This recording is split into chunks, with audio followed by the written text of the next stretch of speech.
എനിക്ക് ശിവപിടിയേക്കാൾ സഹോദരനോട് സംസാരിക്കാനുണ്ട്. എനിക്ക് ഒരുപാട് സംസാരിക്കാനുണ്ട്. എനിക്ക് അദ്ദേഹത്തെ എന്നോട് നല്ല ദേഷ്യമുണ്ട്. അദ്ദേഹത്തിനെ ചിലപ്പോൾ നേരിട്ട് മീറ്റ് ചെയ്താൽ ചിലപ്പം ഞാൻ അദ്ദേഹത്തെ കയ്യേറ്റം ചെയ്യുമെന്ന് എനിക്ക് ഭയമുണ്ട്. അത്രത്തോളം എനിക്ക് അദ്ദേഹത്തിനോട് ദേഷ്യമുണ്ട്. ദേഷ്യം വരാനുള്ള കാരണം അദ്ദേഹം ബന്ധക്കോസുകാർക്കെതിരെ പറയുന്നതിനോട് എനിക്ക് ദേഷ്യമുണ്ട്. കാരണം ഞാൻ ബേസിക്കലി ബന്ധക്കോസായിട്ട്. അതല്ല ദേഷ്യത്തിനുള്ള യഥാർത്ഥ കാരണം, അദ്ദേഹം യഹോവയായ ദൈവത്തെ, അതായത് സ്വർഗസ്ഥനായ പിതാവാം ദൈവത്തെ വളരെ നീചമായ രീതിയിൽ തനിക്ക് ബോധിച്ച പോലെ, തനിക്ക് ഇഷ്ടമുള്ളതുപോലെ യഹോവയായ ദൈവത്തെ പല രീതിയിൽ അദ്ദേഹം വാക്കുകൾ കൊണ്ട് മുറിപ്പെടുത്തുന്നുണ്ട്. അത് കേൾക്കുന്നതും, അത് കേട്ടിട്ടില്ല, ഞാൻ അധികം അത് കേൾക്കാൻ വേണ്ടി നിന്നിട്ടില്ല. പക്ഷേ എൻ്റെ എന്താണ് ഇത് വായിച്ചിട്ടുണ്ട്. അത് എഴുതുന്നതും യൂട്യൂബിൽ ഇങ്ങനെ എഴുതുമല്ലോ എൻ്റെ ടോപ്പിക്ക്, അതിങ്ങനെ വായിക്കുമ്പോൾ തന്നെ എനിക്ക് അദ്ദേഹത്തിനോട് ദേഷ്യം തോന്നാറുണ്ട്. കാര്യം എന്താണെന്ന് വെച്ചാൽ, യഹോവ ആരാണെന്നറിയാതാണ് യഹോവയെക്കുറിച്ച് കുറ്റം പറയുന്നത്. യഹോവ ആരാണെന്നറിയണമെങ്കിൽ ബൈബിള് നന്നായി വായിക്കുന്ന ഒരാൾക്ക് മനസ്സിലാവും യഹോവ ആരാന്ന്. യഹോവ ആരാന്ന് വെച്ചാൽ യഹോവ തന്നെയാണ് യേശു ക്രിസ്തു. ഇനി യേശു ക്രിസ്തു ആരാന്ന് വെച്ചാൽ യേശു ക്രിസ്തു തന്നെയാണ് യഹോവ. ഈ യഹോവ തന്നെ എങ്ങനെ യേശു ക്രിസ്തു ആകുന്നതെന്ന് വെച്ചാൽ യഹോവ പിതാവായ ദൈവമാണ്. ഈ യഹോവ എങ്ങനെ പിതാവാകുന്നു എന്ന് വെച്ചാൽ അത് ആര് പറഞ്ഞിട്ടുണ്ടെന്ന് വെച്ചാൽ, മോശ പഞ്ചഗ്രന്ഥങ്ങൾ എഴുതിയത് മോശയാണെന്നാണ് പറയുന്നത്. മോശ എന്ന് പറയുന്ന പ്രവാചകൻ അല്ലെങ്കിൽ വിമോചകൻ, ഇസ്രായേലിൻ്റെ വിമോചകൻ ആണ് പഞ്ചഗ്രന്ഥങ്ങൾ എഴുതിയിട്ടുണ്ടെന്ന് പറഞ്ഞത്. ഈ പഞ്ചഗ്രന്ഥങ്ങളിൽ ആദ്യത്തെ ഗ്രന്ഥം എന്ന് പറയുന്ന ബൈബിളിൽ ആദ്യമായിട്ട് എഴുതപ്പെട്ടിട്ടുള്ള ഉൽപ്പത്തി. ഈ ഉൽപ്പത്തിയുടെ പുസ്തകത്തിൽ 2-ാം അധ്യായത്തിൽ, ഉൽപ്പത്തി 2-ാം അധ്യായത്തിൽ പറയുന്നത്,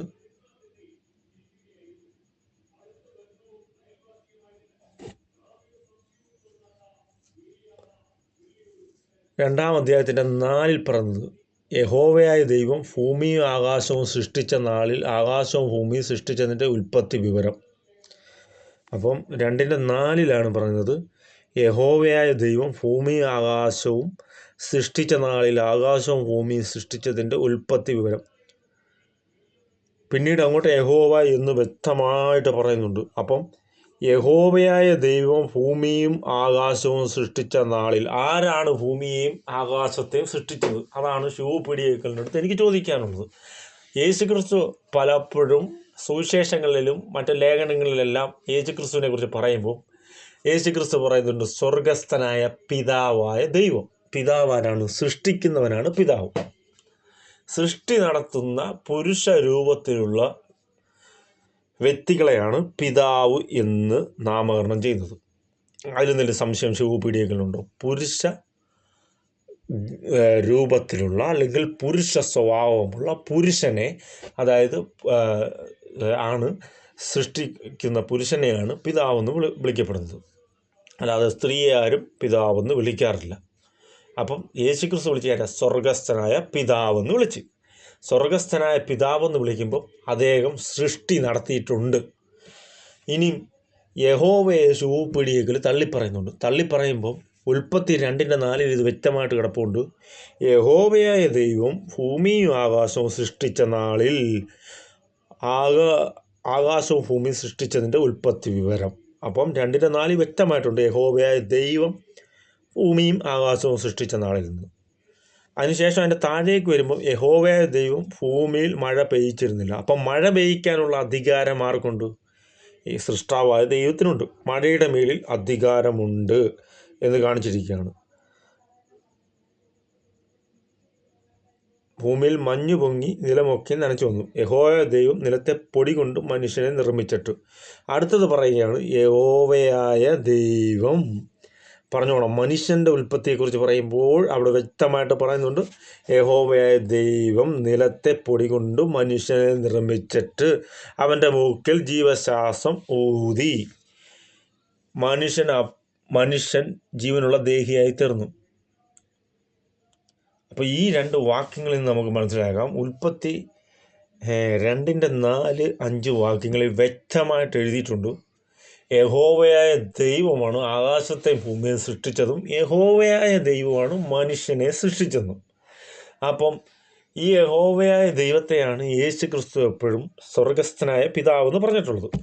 പക്ഷേ നമ്മൾ സുവിശേഷം വായിച്ചാലോ, ബൈബിളിലെ സുവിശേഷം വായിച്ചാലോ, അതുപോലെ തന്നെ മറ്റ് ലേഖനങ്ങളിലോ യേശു ക്രിസ്തു സ്വർഗസ്ഥനായ പിതാവ് എന്നല്ലാതെ യഹോവയായ ദൈവം അല്ലെ യഹോവയായ എൻ്റെ പിതാവ് എന്ന് നാമകരണം ചെയ്തിട്ടില്ല, വിളിച്ചിട്ടില്ല. അങ്ങനെ നാമം വിളിച്ചിട്ടില്ല. എന്തുകൊണ്ടെന്നാൽ യഹൂദൻ്റെ നിയമം അനുസരിച്ച് എൻ്റെ നാമം വൃഥ എടുക്കരുത് എന്ന് യേശു ക്രിസ്തു പറഞ്ഞിട്ടുണ്ട്. അപ്പം യേശു ക്രിസ്തു അല്ല പറഞ്ഞിട്ടുള്ളത്, വചനം പറഞ്ഞിട്ടുണ്ട്. വചനത്തിൽ അത് വ്യക്തമായിട്ട് അതൊരു നിയമമായിട്ട് തന്നെ, അതൊരു കൽപ്പനയായിട്ട് തന്നെ കൊടുത്തിട്ടുണ്ട്. എൻ്റെ നാമം വൃഥ എടുക്കരുതെന്ന്, യഹോവയുടെ നാമം. അത് വെച്ച് യഹൂദന്മാർ ദൈവത്തെ വിളിക്കുന്നത്, അതെല്ലാം ഷൂ പിടിക്കലിന് അറിയാവുന്ന കാര്യമോ, അഡോണായി ആ രീതിയിലാണ് അവർ അഭിസംബോധന ചെയ്യുന്നത് ദൈവത്തെ, അല്ലാതെ യഹോവ എന്ന് അവർ വിളിക്കാറില്ല. ആ ഒരു സംസ്കാരം, ആ ഒരു കൾച്ചർ പിന്തുടർന്നു വന്ന യേശു ക്രിസ്തു, അല്ലെങ്കിൽ ആ യേശു ക്രിസ്തു തന്നെ പറയുന്നുണ്ട്, ഞാൻ ന്യായപ്രമാണം മൊത്തത്തിൽ എഴുതി കളയുവാനല്ല വന്നത്, അവയെ പൂർത്തീകരിക്കുവാനാണ്, അവയ്ക്കൊരു പൂർത്തീകരണം വരുത്തുവാനാണ് ഞാൻ വന്നതെന്ന്. അപ്പം യേശു ക്രിസ്തു വന്ന എന്തിനാ? ന്യായപ്രമാണത്തെ പൂർത്തീകരിക്കാൻ വേണ്ടിയാണ്. ന്യായപ്രമാണത്തെ പൂർത്തീകരിക്കുമെന്ന് വെച്ചാൽ ന്യായപ്രമാണം എല്ലാം മനുഷ്യൻ ചെയ്യണമെന്നല്ല. യേശു ക്രിസ്തുവിലൂടെ ന്യായപ്രമാണം പൂർത്തിയായി. മനുഷ്യനെ കൊണ്ട് കഴിയാത്തത്, അതായത് ഇതുവരെ, അതായത് ആദാം മുതൽ, ഏതുവരെ എന്ന് വെച്ചാൽ ആദാം മുതൽ യേശു ക്രിസ്തു വരെ, അല്ലെങ്കിൽ കൽപ്പനകൾ കൊടുക്കുന്ന മോശ മുതൽ യേശു ക്രിസ്തു വരെ, ഈ കാലം അത്രയും കഴിയാത്തത്, അതായത് ന്യായപ്രമാണത്തെ പൂർത്തീകരിക്കുവാൻ ഒരു മനുഷ്യനാലും കഴിഞ്ഞിട്ടില്ല. ന്യായപ്രമാണത്തിൻ്റെ പ്രവർത്തികളെ പൂർത്തീകരിക്കുവാൻ ജഡരൂപത്തിലുള്ള ഒരു മനുഷ്യനും, ഒരു സൃഷ്ടിക്കും കഴിഞ്ഞിട്ടില്ല. അതിന് കഴിഞ്ഞിട്ടുള്ളത് ആർക്ക് മാത്രമേ ഉള്ളൂ? യേശു ക്രിസ്തുവിന് മാത്രമേ ഉള്ളൂ. അതുകൊണ്ടാണ് പറഞ്ഞത്, ന്യായപ്രമാണത്തെ പൂർത്തീകരിക്കുവാനാണ് ഞാൻ വന്നത്, അതല്ലാതെ ന്യായപ്രമാണത്തെ എടുത്ത് കളയുവാനല്ല. അപ്പം ന്യായപ്രമാണം കളയേണ്ടതാണെന്ന് വെച്ചാൽ കളയേണ്ടതല്ല, അതൊരു നിഴലായിട്ട് എപ്പോഴും ക്രിസ്ത്യാനിയോടൊപ്പം ഉണ്ടാവും ന്യായപ്രമാണം. അപ്പം പിതാവായ ദൈവത്തിൻ്റെ പ്രസക്തി എവിടെയെങ്കിലും കുറഞ്ഞു പോകുന്നുണ്ടോ? ഒരിക്കലും കുറഞ്ഞു പോകുന്നില്ല. യേശു ക്രിസ്തുവിനെ കുറിച്ച് മറ്റൊരു ലേഖനത്തിൽ അന്ന് പറയുന്നുണ്ട്, ശക്തിയുടെ വലത് ഭാഗത്ത് പോയവൻ, ശക്തിയുടെ വലത് ഭാഗം, അത് പിതാവിൻ്റെ വലത് ഭാഗത്തിരിക്കുന്നവൻ എന്ന് പറയുന്നുണ്ട് വേറെ സ്ഥലത്ത്. അപ്പം പിതാവിൻ്റെ വലത് ഭാഗത്തിരിക്കുകയും ശക്തിയുടെ വലത് ഭാഗത്തിരിക്കുകയും ചെയ്യുന്നു പറയുന്നത്. അപ്പോൾ ഇത് രണ്ടും യേശു ക്രിസ്തുവിനെ കുറിച്ചാണ് പറയുന്നത്. പക്ഷേ ഇത് പറയുന്ന ശക്തി എന്ന് പറയുന്നതും പിതാവ് എന്ന് പറയുന്നതും യഹോവയാണെന്ന് കരുതിക്കണം. കാര്യം യഹോവയാണെന്ന് കരുതണമെന്ന് പറഞ്ഞാൽ ഉൽപ്പത്തിയുടെ 2:1 തന്നെ പറഞ്ഞിട്ടുണ്ട്, യഹോവ തന്നെയാണ് ഇവയെ, അതായത് ആകാശത്തെ ഭൂമിയെ സൃഷ്ടിച്ചതെന്നും മനുഷ്യനെ സൃഷ്ടിച്ചതെന്നും അതിൻ്റെ 2:4-5 വാക്യങ്ങളിൽ പറയുന്നുണ്ട്. അപ്പം ആ കാര്യം അവിടെ കൊണ്ട് തീർന്നു. ഇനി അടുത്ത കാര്യം പറയാനുള്ളതെന്ന് വെച്ചാൽ, ഇനിയും സംശയം ഉണ്ടെങ്കിൽ ഈ മോശയ്ക്ക് ഇപ്പം നിരീശ്വരവാദികളെ കൂട്ട് ഇപ്പം ശിവപീഡിയക്കൽ പറയുക, നിരീശ്വരവാദികൾ പറയുന്നുണ്ടല്ലോ ദൈവമില്ല എന്ന് നിങ്ങൾ പറയുന്നുണ്ട് എന്ന് പറഞ്ഞ കണക്ക്, ഞാനിതൊന്നും അംഗീകരിക്കുന്നില്ല, ഇതെല്ലാം ന്യായപ്രമാണവും പഴയ നിയമമൊക്കെയാണ്, അത് യഹൂദന്മാർക്ക് വേണ്ടി അല്ലെങ്കിൽ ഗോത്രങ്ങൾക്ക് വേണ്ടി എഴുതപ്പെട്ടിട്ടുള്ളതാണ്, മോശ എഴുതിയതില്ലയോ, ഇതിലൊന്നും ഞാൻ വിശ്വസിക്കുന്നില്ല എന്ന് ശിവപീഡിക്കൽ പറയുകയാണെങ്കിൽ, ഇവയെല്ലാം പൂർണ്ണമായിട്ട് തള്ളിക്കളയുകയാണെങ്കിൽ നിങ്ങൾ യേശു ക്രിസ്തുവിനെയും തള്ളിക്കളയേണ്ടി വരും. കാര്യം എന്താണെന്ന് വെച്ചാൽ, ഒരു കവനൻ്റ് അവിടെ ഉണ്ടായിട്ടുണ്ട്. എവിടാന്ന് വെച്ചാൽ മറുരൂപ മലയിൽ ഒരു കവനൻ്റ് ഉണ്ടായിട്ടുണ്ട്, ഒരു ഉടമ്പടി ഉണ്ടായിട്ടുണ്ട്. അതായത് പഴയ നിയമവും പുതിയ നിയമവും തമ്മിലുള്ള ഒരു കവനൻ്റ് എവിടെ ഉണ്ടായിട്ടുണ്ട്? മറുരൂപ മലയിൽ ഉണ്ടായിട്ടുണ്ട്. ആ മറുരൂപ മലയിൽ വെച്ച് യേശു ക്രിസ്തുവിൻ്റെ രൂപാന്തരണം മാത്രമല്ല ശിഷ്യന്മാർ കണ്ടിട്ടുള്ളത്, അവരുടെ കണ്ണുകളാൽ, അവരുടെ ജഡീകവും ആത്മീയവുമായ കണ്ണുകളാൽ, അങ്ങനെ തന്നെ പറയണം, അവർ കണ്ടിട്ടുള്ളത് യേശു ക്രിസ്തുവിൻ്റെ രൂപാന്തരീകരണം മാത്രമല്ല, അവർ മറിച്ച് കണ്ടിട്ടുള്ളത് ഒരു കവനൻ്റിൻ്റെ, അതായത് മോശയും അതുപോലെ തന്നെ പഴയ നിയമ വിശുദ്ധന്മാർ അല്ലെങ്കിൽ പ്രവാചകന്മാരെയും അവിടെ വെച്ച് അവർ കാണുന്നുണ്ട്, മോശയെ കാണുന്നുണ്ട്. അപ്പം ഈ മോശയെ കാണുന്ന എന്തിനെന്ന് വെച്ചാൽ പഴയ നിയമത്തിൻ്റെ കവനൻറ്റ് പൂർണ്ണമായി അവിടെ പൂർത്തീകരിച്ചു, യേശു ക്രിസ്തു മുഖാന്തരം അവിടെ പൂർത്തീകരിച്ചു എന്നും പുതിയൊരു കവനൻറ്റ്, പുതിയൊരു വിമോചകൻ, പുതിയൊരു മസിക ഇതാ അവതരിച്ചു, അതെ അവൻ ഇതാ ലോകത്തിൻ്റെ മേൽ ആധിപത്യം സ്ഥാപിച്ചു, അവൻ്റെ രാജ്യത്വം എന്നേക്കും നിലനിൽക്കുന്നതെന്ന് കാണിക്കാൻ വേണ്ടി. അപ്പോൾ അവിടെ ആര് വന്നു? മോശ വന്നു.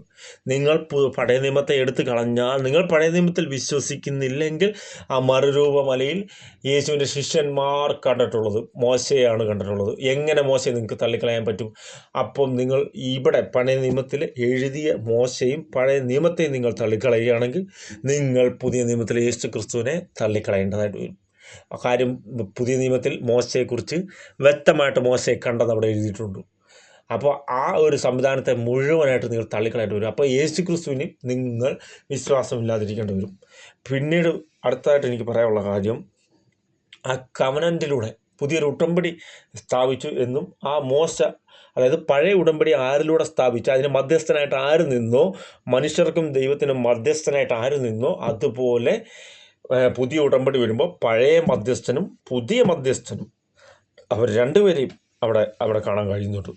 അതാണ് അതിൽ നിന്ന് വ്യക്തമാക്കുന്നത്. അപ്പം അതില്ല എന്നൊന്നും ശുഭപിടിയേക്കലിന് പറയാൻ പറ്റത്തില്ല പഴയ നിയമം. പിന്നെ വേറൊരു കാര്യം പറയാനുള്ളതെന്ന് വെച്ചാൽ, യഹോവയായ ദൈവത്തെ രക്തദാഹി എന്ന് വിളിച്ച്, രക്തദാഹി എന്ന് തന്നെയാണ് നിങ്ങളവിടെ എഴുതി വെച്ചത്, നിങ്ങളെ ആ ഒരു തമ്പനിൽ. അത് അങ്ങനെയാണ് നിങ്ങൾ യൂട്യൂബിൻ്റെ ആ അടിയിൽ ഇങ്ങനെ എഴുതി വെച്ചേക്കുന്നത്. അത് എത്രത്തോളം നീചമായിട്ടുള്ള കാര്യം, എങ്ങനെ അത് ചിന്തിക്കാൻ കഴിയുന്നു? രക്തദാഹി എന്ന് വിളിക്കാൻ മാത്രം യഹോവയായ ദൈവത്തെ, സൃഷ്ടാവായ ദൈവത്തെ, ഉൽപ്പത്തിയുടെ 2:4-5 പറഞ്ഞിരിക്കുന്ന പോലെ ആകാശത്തെ ഭൂമിയെ സൃഷ്ടിച്ച് അതുപോലെ മനുഷ്യനെ സൃഷ്ടിച്ച ദൈവത്തെക്കുറിച്ച് എങ്ങനെ ഇത്ര നികൃഷ്ടമായിട്ട് സംസാരിക്കാൻ പറ്റുമെന്ന് എനിക്ക് മനസ്സിലാവുന്നില്ല. നിങ്ങൾ യഹോവയെ നിരസിക്കുകയാണെങ്കിൽ പൂർണ്ണമായിട്ടും പുത്രനായ യേശു ക്രിസ്തുവിനെ നിരസിച്ചേ പറ്റൂ. യഹോവയെ നിരസിച്ചാൽ അത് ഉറപ്പായിട്ടും, നിങ്ങൾ യഹോവയായ ദൈവത്തെ നിരസിച്ചാൽ നിങ്ങൾ പുത്രനായ യേശു ക്രിസ്തുവിനെ നിരസിച്ചേ പറ്റൂ. പുത്രനായ യേശു ക്രിസ്തുവിനെ നിങ്ങൾ നിരസിച്ചാൽ പിതാവായ യഹോവയായ ദൈവത്തെ നിരസിച്ചേ പറ്റൂ. ഇതുവരെ രണ്ടിനും നിരസിക്കുന്നതിന് പരിശുദ്ധാത്മാവില്ല. അപ്പം എങ്ങനെ നിങ്ങൾക്ക് അതിനെ നിരസിക്കാൻ കഴിയും? ദൈവത്തെ, സൃഷ്ടാവായ ദൈവത്തെ. പുതിയ നിയമത്തിൽ ആരും തന്നെ യഹോവ എന്ന് പറഞ്ഞ നാമം ഉപയോഗിച്ചിട്ടില്ല. അതെന്തുകൊണ്ടെന്ന് ചോദിച്ചാൽ, എല്ലാവരും ഈ പുതിയ നിയമം എഴുതിയവരെല്ലാവരും യഹൂദന്മാരാണ്. അവരെല്ലാവരും യഹൂദന്മാരായതുകൊണ്ട് മാത്രമല്ല, അവർ ദൈവത്തെ, യഹോവയായ ദൈവത്തെ തന്നെ പുത്രനായ ദൈവമെന്ന് വിശ്വസിച്ചു, ആരാധിച്ചു. അതുകൊണ്ട് തന്നെ അവർ യഹോവയായ ദൈവത്തെക്കുറിച്ച് എഴുതിയിട്ടില്ല. അതുമാത്രമല്ല, യഹൂദൻ്റെ വിശ്വാസപ്രകാരം, കൽപ്പന പ്രകാരം വിശ്വസിക്കുന്നവരും കൂടെ ആയതുകൊണ്ട് അവർ യഹോവ എന്ന് നാമകരണം ചെയ്തിട്ടില്ല. എന്ന് കരുതി യഹോവ അപ്രസക്തമാവുകയോ യഹോവ ഇല്ലാതാവുകയോ ചെയ്യുന്നില്ല. യഹോവ അനാദിയായുള്ളവൻ തന്നെ, ശാശ്വതവാസിയും ഉയർന്നവനും ഉന്നതനും ശാശ്വതവാസിയുമാകുന്ന യഹോവയായ ദൈവം തന്നെയാണ് ഈ സ്വർഗസ്ഥനായ പിതാവാൻ ദൈവം. ഈ യഹോവയായ ദൈവം തന്നെയാണ് യേശു ക്രിസ്തുവായിട്ട് ജഡരൂപം സ്വീകരിച്ച് മനുഷ്യനായിട്ട് വന്നിട്ടുള്ളത് എന്ന് കരുതി യഹോവ എല്ലായ്പ്പോഴും, അതെ, യഹോവയുടെ വലതുഭാഗത്തിരിക്കുന്നവനാണ് പുത്രനായ യേശു ക്രിസ്തു. യഹോവയെ തിരസ്കരിച്ച് കളയാൻ ഒരിക്കലും ബൈബിൾ വിശ്വസിക്കുന്ന ഒരാൾക്ക് കഴിയത്തില്ല. എന്നിട്ടും എന്തുകൊണ്ട്, എനിക്ക് സംശയമുള്ള കാര്യം ഇതാണ്, എന്തുകൊണ്ട് ഈ തിരുമേനിമാർ ഓർത്തഡോക്സിലെയാണോ എനിക്കറിഞ്ഞൂടാ, ശിവപീഡിയക്കലിൻ്റെ വിശ്വാസം ഏതാണെന്ന്. ഏതായാലും ശരി തന്നെ, അതിലെ തിരുമേനിമാർ ഈ ശിവപീഡിയക്കലിനെ കൂട്ടുള്ളവരെ ബൈബിളിന് വിരോധമായിട്ട് നിൽക്കുന്ന തീവ്രവാദികളെക്കാട്ടിലും, അതെ, മറ്റ് തീവ്രവാദ മതത്തിലുള്ള വിശ്വാസികളെക്കാട്ടിലും ക്രൂരമായ രീതിയിൽ യഹോവയായ ദൈവത്തെ വിളിക്കുകയും ആക്ഷേപിക്കുകയും ചെയ്യുന്ന ഈ ശിവപീഡിയക്കലിനെ പോലുള്ളവരെ താങ്ങുന്നതെന്ന് മനസ്സിലാവുന്നില്ല എനിക്ക്. നിങ്ങളെക്കൂട്ടുള്ള വലിയ തിരുമേനിമാർ നിങ്ങളുടെ വിശുദ്ധ ജീവിതം നയിക്കുന്നു. നിങ്ങൾ ബ്രഹ്മചാരിയോ അല്ല മറ്റ് കാര്യങ്ങളെല്ലാം ദൈവത്തിന് വേണ്ടി മാറ്റപ്പെട്ടു വെച്ചിട്ട്, ദൈവത്തിന് വേണ്ടി വേർതിരിക്കപ്പെട്ടു വെച്ചിട്ട്, യേശു ക്രിസ്തുവിനും സ്വർഗ്ഗസ്ഥനായ പിതാവായ യഹോവയായ ദൈവത്തിനും വേണ്ടി മാറ്റപ്പെട്ടു വെച്ചിട്ട് നിങ്ങൾ ഇങ്ങനെ സ്വർഗസ്ഥനായ പിതാവിനും പുത്രനായ യേശു ക്രിസ്തുവിനും എതിരെ വമ്പ് പറയുന്ന, അനീതി പറയുന്ന നാവുള്ളവരായ ശുഭപീഡിയക്കലിനെ കൂട്ടൊരു എതിർ ക്രിസ്തുവിൻ്റെ ആത്മാവിനാൽ നയിക്കപ്പെടുന്ന ഒരു മനുഷ്യനെ എന്തിന് പിന്താങ്ങണമെന്ന് എനിക്ക് മനസ്സിലാവുന്നില്ല. നിങ്ങൾ അയാളെ പിന്താങ്ങുമ്പോൾ നിങ്ങളുടെ ശ്രേഷ്ഠത, നിങ്ങളുടെ ശ്രേയസ്, നിങ്ങൾക്ക് വന്നു ചേരേണ്ട സ്വർഗീയ നന്മകളെ നിങ്ങൾ അവൻ്റെ മുമ്പിൽ, ആ മനുഷ്യൻ്റെ മുമ്പിൽ, ശുഭപീഡിയക്കൽ എന്ന് പറഞ്ഞ മനുഷ്യൻ്റെ മുന്നിൽ ഇട്ടുകൊടുക്കുകയാണ്. എന്നിട്ട് നിങ്ങൾ അയാളോടൊപ്പം താതാത്മ്യം പ്രാപിക്കുക.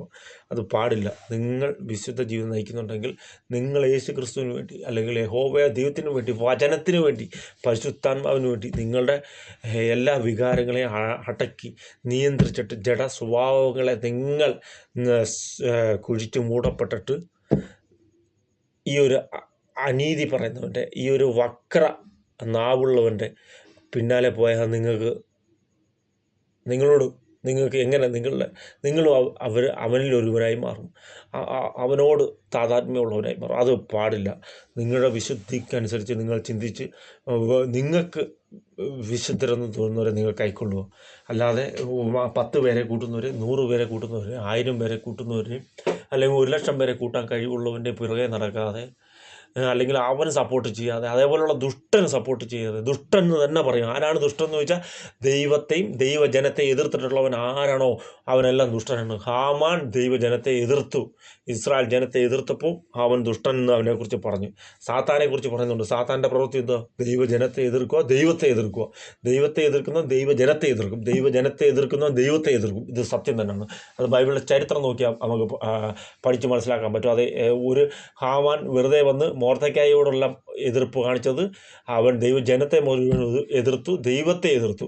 അപ്പം അതുപോലെ തന്നെ ദാനിയേലിൻ്റെ പുസ്തകത്തിലും ഇതുപോലെ കാണാൻ പറ്റും. ദൈവത്തെ എതിർത്തു, ദൈവജനത്തെ എതിർത്തു. അങ്ങനെ ഈ ദൈവത്തെ എതിർക്കുന്നവനെല്ലാം ദൈവജനത്തെ എതിർക്കും. അത് മനസ്സിലാക്കുക. യഹോവയായ ദൈവത്തെ എതിർക്കുന്നവനെല്ലാം ദൈവജനത്തെ എതിർക്കും. അവനെ യാതൊരു വിധത്തിലും സപ്പോർട്ട് ചെയ്യാൻ പാടില്ല. അവനെതിരെ നിങ്ങൾക്ക് എന്തെങ്കിലും ചെയ്യാൻ പറ്റുമെങ്കിൽ ചെയ്യുക. അത് ചെയ്തില്ലെങ്കിൽ മൗനമായിട്ടിരുന്നാലും കുഴപ്പമില്ല. നിങ്ങൾ പക്ഷേ അതിനോടൊപ്പം സപ്പോർട്ട് ചെയ്യരുത്. ദൈവനിന്ദ ആണത്. അതിന് സപ്പോർട്ട് ചെയ്യരുത്. ദൈവത്തെ ഇത്ര നിന്ദ്യമായ രീതിയിൽ നിന്ദിക്കുന്ന മനുഷ്യനോടൊപ്പം ചേരരുത്. അവൻ്റെ പണമോ അവൻ്റെ സ്വത്തോ അവൻ്റെ പാർപ്പിടമോ അവൻ്റെ കിടക്കയോ യാതൊന്നും തന്നെ നിങ്ങളത് കൈക്കൊള്ളാൻ പാടില്ല. അവനെ നികൃഷ്ട ബുദ്ധിക്ക് ദൈവം ഏൽപ്പിച്ചു കൊടുത്തിട്ടുണ്ടെങ്കിൽ അവൻ്റെ പാതയിൽ നിങ്ങൾ നടക്കരുത്. അവനുവേണ്ടി പ്രാർത്ഥിക്കണം. ശുഭപീഡിയക്കലിന് വേണ്ടി ഈ തിരുമേനിമാരൊക്കെ നിരന്തരം ഇരുന്ന് പ്രാർത്ഥിച്ചുകൊണ്ടിരിക്കും. നിങ്ങൾക്ക് അവന് നല്ലൊരു ബുദ്ധി കൊടുക്കാൻ വേണ്ടി, അവനെ നികൃഷ്ട ബുദ്ധിയിൽ നിന്ന്, അവനെ ഏൽപ്പിച്ചിരിക്കുന്ന ആ ഒരു പൈശാചിക ബന്ധനങ്ങളിൽ നിന്ന് അവനെ രക്ഷിക്കാൻ വേണ്ടി ദൈവത്തോട് പ്രാർത്ഥിക്കാം. നമുക്ക് നിരന്തരം പ്രാർത്ഥിച്ചുകൊണ്ടിരിക്കാം. അവൻ സ്വന്തം ശരീരത്തെയും സ്വന്തം പ്രാണനെയും ത്യജിച്ച് കളയാതെ അവന് സൽബുദ്ധി ലഭിക്കുവാൻ വേണ്ടി നമുക്ക് എല്ലാവർക്കും ദൈവത്തോട് പ്രാർത്ഥിക്കാം. ഈ വാക്യങ്ങളെല്ലാം കേട്ട് അവയുടെ നന്മ സ്വീകരിക്കുന്ന എല്ലാ മനുഷ്യനും ദൈവം നന്മ നൽകട്ടെ. എന്നിൽ എന്തെങ്കിലും തെറ്റ് വന്നിട്ടുണ്ടെങ്കിൽ എല്ലാവരും ക്ഷമിക്കുക.